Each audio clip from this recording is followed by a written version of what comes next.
The annual security lockdown and gridlock nightmare that is the United Nations General Assembly has once again arrived in Manhattan. And while many New Yorkers have learned to work around the internationally driven congestion, the yearly meeting of world leaders can still cause some headaches for those navigating across the city. Roads are closed this week all along the east side near the UN. Eyewitness News reporter Jaysha Patel sorts that out, as well as the news we're expecting out of the UN this week. Sandra and Joe, we're already seeing a heavy security presence in this city. NYPD officers are out in full force as world leaders will gather in the city this week. One major topic expected to take center stage, Palestine. There's growing pressure on Israel as some world leaders have come forward and recognized Palestine as a state.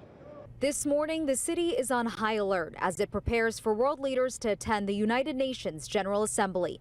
City leaders and federal partners have a multi-layered security plan in place this week. They'll be monitoring threats online, on the ground, and even in the sky using drones.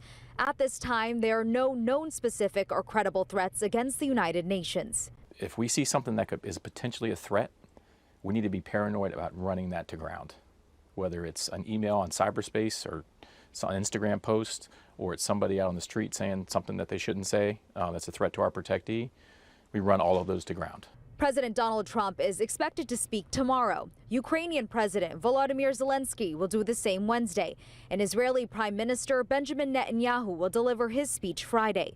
Tensions are high this week as pressure on Israel continues to mount as the war and starvation crisis continues in Gaza.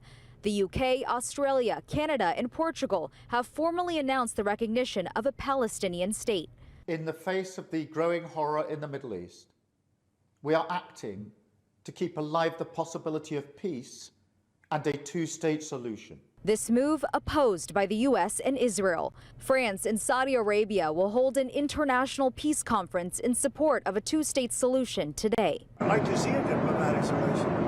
There's a lot of anger and a lot of hatred, you know that. And there has been for a lot of years. This is not something new, but hopefully we'll get something new. We're studying Gaza and dealing with Gaza very strongly. That's a real mess. Netanyahu says he plans to meet with President Trump in private this week, and the president is expected to arrive in the city tonight. On the east side, Jaysha Patel, Channel 7 Eyewitness News.